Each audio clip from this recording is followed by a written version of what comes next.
Glória a Deus. A paz do Senhor para os irmãos, amém? Estamos alegres, felizes, né? Friozinho, mas a presença de Deus se faz presente neste lugar.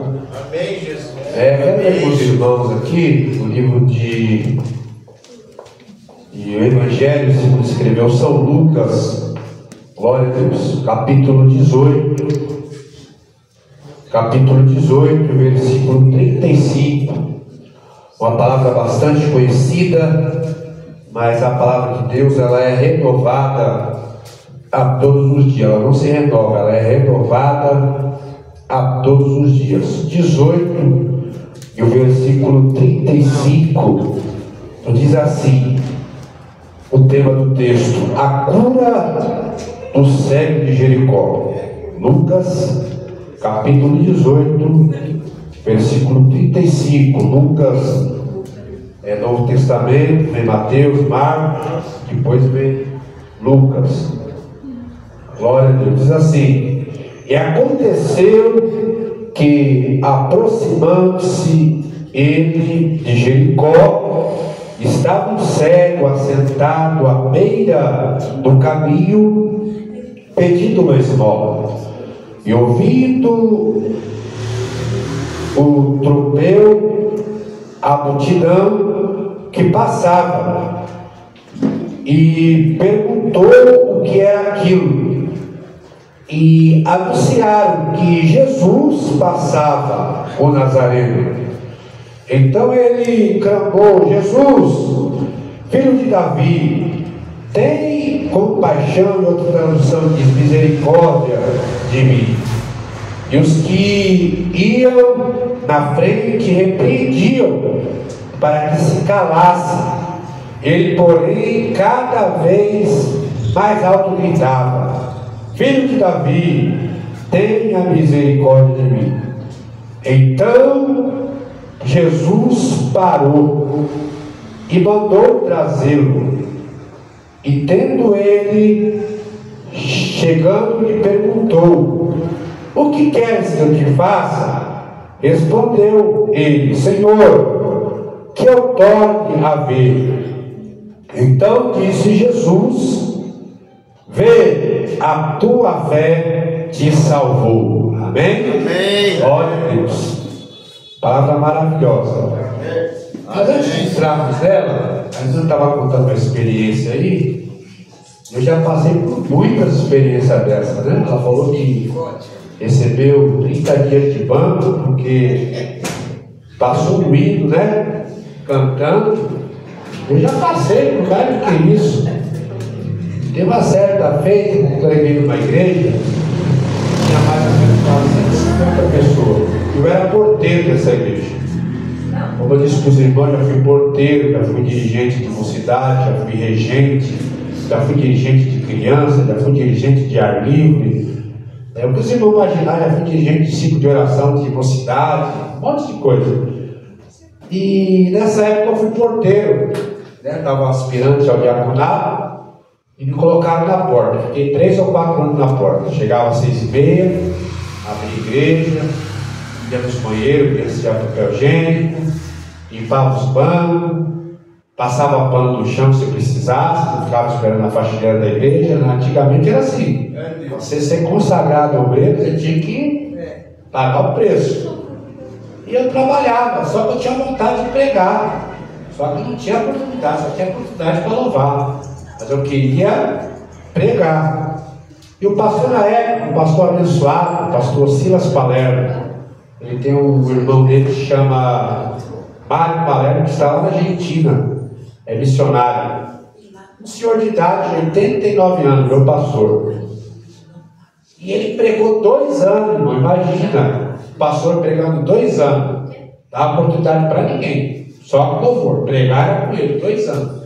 E eu com aquela sede de pregar, eu quero pregar, e li a palavra, e o coração queimava e nada. 2 anos ali na porta esperando. E aí um dia chegou um homem bêbado dentro da igreja e começou a dar glória a Deus na igreja. Está dando glória a Deus, deixa eu dar glória a Deus. E ele pregando. Aliás, ele estava pregando, ele estava dirigindo o culto nesse dia. E ele me provando, para ver qual é que era a minha, para que ela aceite pregar. Ele falou, mas tem uns porteirinhos aqui de meia tigela, igreja cheia, irmão, vai de 150 pessoas. Que tal o rapaz aí bagunçando no culto e o porteiro deve se levantar e tomar uma providência e ficar aí dormindo na porta? Não serve nem para ser um porteiro. Rapaz, meu coração me abateu. Eu falei, Jesus tem misericórdia. Só que na época era uma igreja grande, tinha 3 porteiros, ficava na frente, outro ficava na lateral e outro ficava na outra. Só que faltou todo mundo. Daí me deu aquela vontade de ir embora. Eu falei, eu vou embora do culto. Só que como que eu vou embora para deixar a igreja? Eu falei, meu Deus, agora estreitou. E o coração queimando de raiva do pastor. Aí o pastor continuou o culto e o pastor com aquele ar de riso lá em cima do culto. Eu falei, meu Deus, o que está acontecendo? Aí quando deu 8h30, aquela hora que ele passava a mensagem, ele falou, irmão Daniel, tu tá crente? Aí, graças a Deus, então vem pregar a palavra de Deus. E provando, irmão. Daí outra vez também, como eu disse aqui já com os irmãos, dirigi uma mocidade com 60 jovens. O pastor me pega, me joga dentro do mato lá com 3 pessoas, a irmã e os 2 filhos.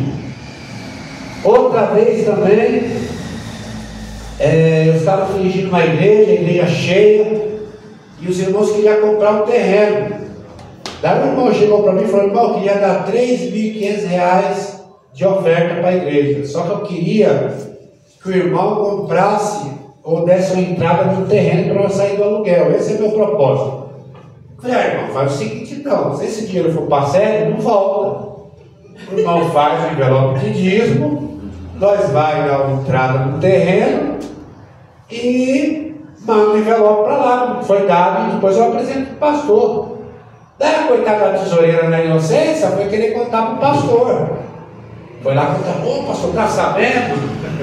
Porque o irmão Daniel vai pegar um dízimo de 3.500 lá, ele mandou o irmão trazer a folha aqui, ele vai comprar um terreno. O pastor encheu de raiva, porque ele dependia do altar, eu não dependia, eu trabalhava.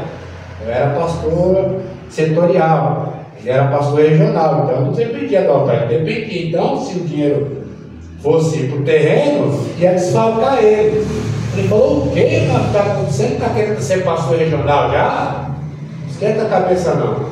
Daí todo culto com mais de 60 pessoas, aquele culto pegando fogo de domingo, de repente para 3 carros na porta da igreja. Eu falei, Jesus, aí vem bom. Eu sentado na cadeira do meio, né, que era o pastor da igreja.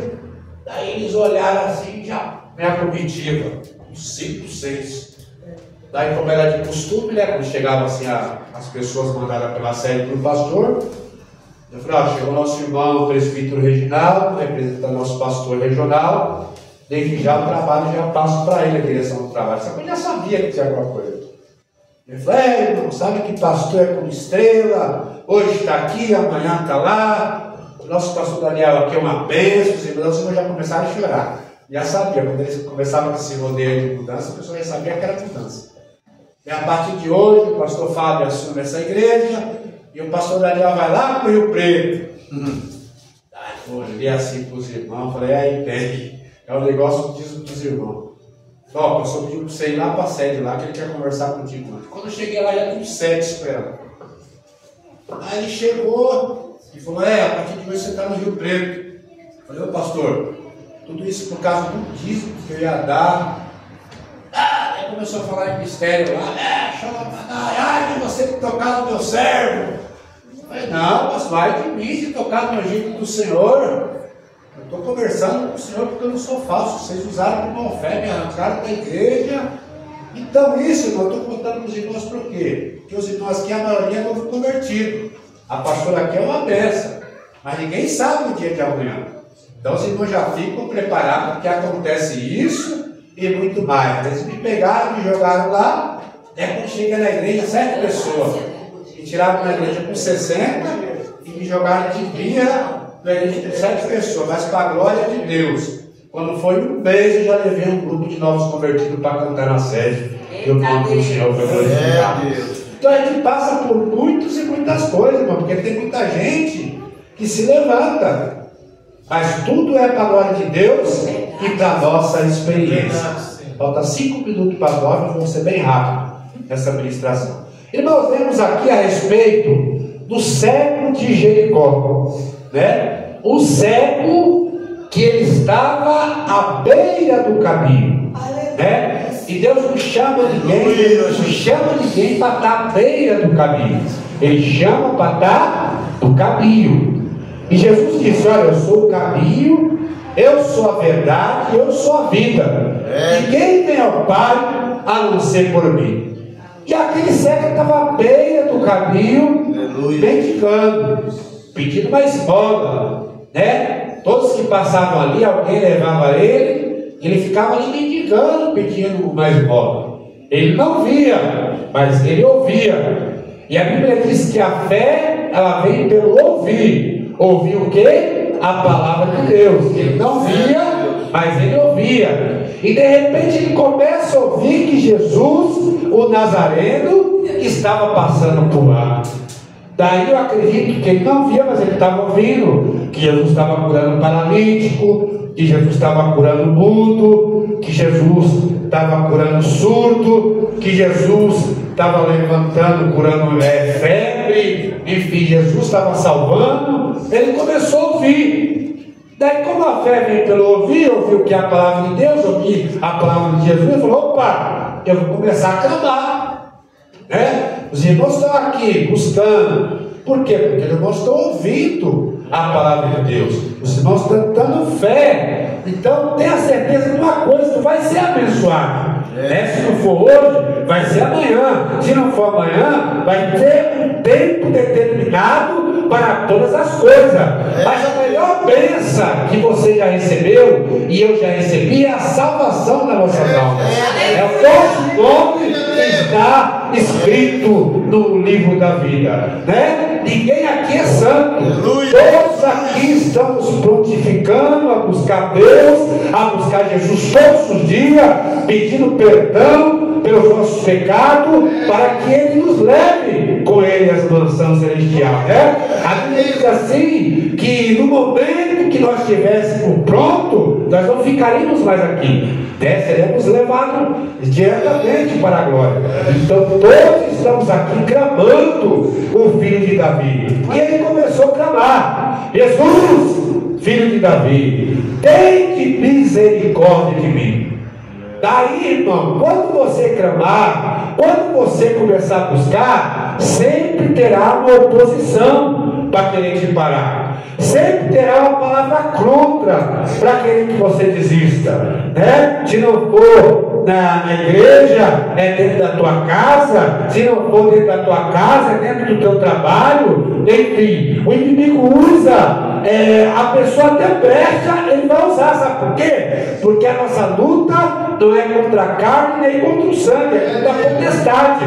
Então muitas vezes, se por algum momento a esposa da brecha, o inimigo usa ela para ofender o marido. E por algum momento, se o marido der uma brecha, mesmo vice-versa, vai acontecer. Por quê? Porque a Bíblia diz que Pedro andava com Jesus, né? Pedro estava lá com Jesus, quando de repente ele começa a falar: Senhor, não vai morrer na cruz, não precisa não. Ele vai lá e corta a orelha do soldado e fala assim: para trás de mim, Satanás.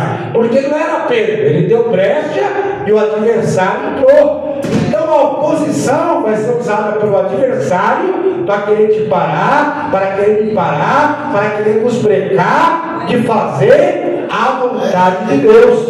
E começaram a oposição a querer parar, a querer barrar aquele cego. Só que ele não olhou para a oposição, ele não olhou para aquela palavra contra, ele começou a gritar mais alto: Jesus, filho de Davi, tenha compaixão de mim. Irmão, não desista de clamar, não desista de buscar, não desista de acreditar. Deus falou que vai te abençoar, Ele vai abençoar. Deus falou que vai abrir a porta, Ele vai abrir a porta. Ele falou que vai te curar, Ele vai curar. Ele falou que vai salvar a tua família, Ele vai salvar. Mas você não pode querer ouvir a voz da oposição. O inimigo vai dizer para você: você não vai conseguir, você não pode, você não é. Mas você vai falar assim: eu posso sim, porque eu posso todas as coisas daquele que me fortalece. E o cego não quis ouvir a oposição, pessoal falava, pare de clamar, ele não vai te ouvir. Mas a Bíblia vai dizer que ele clamava mais alto: Jesus, filho de Davi, tenha compaixão de mim. Então o segredo é clamar, o segredo é buscar, o segredo é acreditar, o segredo é perseverar. Daí Jesus parou. Jesus está parando por nós aqui nessa noite. Jesus está parando pela minha vida, pela tua vida, pela vida dos seus familiares. Ele está perguntando através da tua palavra: o que queres que eu te faça? O que tu quer, irmão? Fala com Jesus aí. Toma posse da tua vitória, toma posse do teu milagre, toma posse da tua bênção. O Senhor falou: Senhor, que eu veja. É o que ele precisava ver. Jesus olha e fala: vê, a tua fé te salvou. Oh, glória! A tua fé, irmão, que vai fluir um milagre. Como eu tenho o costume de dizer, nós somos apenas o instrumento de Deus. A pastora é apenas o instrumento de Deus para a tua vida. A Bíblia diz assim: creis no profeta e prosperareis. Então tu vai crer, vai acreditar através da tua fé, e as coisas vão acontecer automaticamente. Por quê? Porque Jesus é bom. Eu tenho bênção para contar. 9 horas, estou parando. Eu tenho bênção para contar. Eu não estava pedindo para Deus uma casinha para morar sozinho. Eu falei só de relance. Eu comentei com a pastora no carro. Falei: pastora, eu estou pedindo tanto para Deus assim, para a gente preparar um lugarzinho, né? Porque eu estou na casa dos irmãos lá. Os irmãos é uma bênção e me trata muito bem. Não tenho o que falar, mas a Bíblia fala assim para a gente não ser, como se fala, peso pela vida do meu irmão. Comentei com ela assim. Mas clamei a Jesus, deixei na mão do Senhor Jesus. Daí, quando foi essa semana, Deus preparou uma casa para morar sozinho, preparou fogão, preparou geladeira. Hoje preparou um bujão cheio de gás. A pessoa falou: ó, pega o bujão com gás, quando puder você me paga. Preparou uma cama para me dormir, preparou armário, preparou panela de pressão, preparou panela, preparou copo. Irmão, eu pedi isso para Jesus, mas Jesus preparou para mim. Essa noite eu dormi abençoadamente bem. Daí eu não comprei o alimento ainda, né? Eu fui lá na casa do irmão que estava me ajudando, porque o dinheiro que eu tinha, tive que pagar o aluguel, porque eu aluguei, essa casa é alugada. Deus preparou, mas eu estou dependente. Glória a Deus. A melhor coisa é você chegar no lugar e falar: estou pagando, eu durmo na hora que eu quero, acordo na hora que eu quero, tomo banho do jeito que eu quero. É a melhor coisa que fazer isso, né? Ter a nossa liberdade, a nossa privacidade. Só que daí eu não comprei o alimento ainda, vou deixar para comprar semana que vem, que eu apertei, né? Que tive que pagar algumas coisas. Daí comentei com o irmão, falei: irmão, arruma alguma coisa aí, um arroz e feijão, porque ele tem muita coisa, a casa dele é próxima. Falei: não, irmão, você vai ficar com nós comendo aqui, você só arrumou a casa lá, você dormir para falar: não, irmão, eu quero minha privacidade. Não, você cozinha muito bem, pode pegar a chave da minha casa, vem cozinhar, fazer o almoço, fazer a janta, sempre como você fez aí. Quer dizer, irmão, é o cuidado de Deus para nós. Deus cuida da gente. Eu clamo, só que eu clamo e esqueço, né? Eu saí daqui na campanha da quarta-feira. Daí eu estava comentando com o irmão, entrei para dentro do quarto, o irmão falou: ó, tem irmão que vai vir orar aí. Vai, irmão, já orei, eu vou dormir. Daí fui lá, fechei o quarto, entrei, de repente o irmão bateu na porta. Era aquele irmão que me trouxe no domingo, irmão, um amigo meu, que foi fazer uma campanha de oração lá. Irmão, paramos de orar 3 horas da manhã, uma glória, pegou, tinha umas 5 a 6 pessoas dentro da sala lá do irmão. E Deus horror, irmão, Deus gosta assim de buscar no Senhor enquanto se pode achar, invocar enquanto está perto. Eu saí lá dele com o leão: irmão, sou eu. Falei: ô, glória. Gosta de pegar foto. Deus revelou, Deus bateu, Deus exaltou, Deus fez de tudo lá. Então, tudo renovado para a glória de Deus. Então é isso aí. O segredo é esse: clama ao Senhor, né? Capítulo 33 e o versículo 3 de Jeremias: clama-me, responder-te-ei, anunciar-te-ei coisas grandes e firmes que você não sabe. Então continue clamando, continue dando fé, continue acreditando, porque o melhor de Deus ainda há de vir para a tua vida. Deus abençoe em nome de Jesus.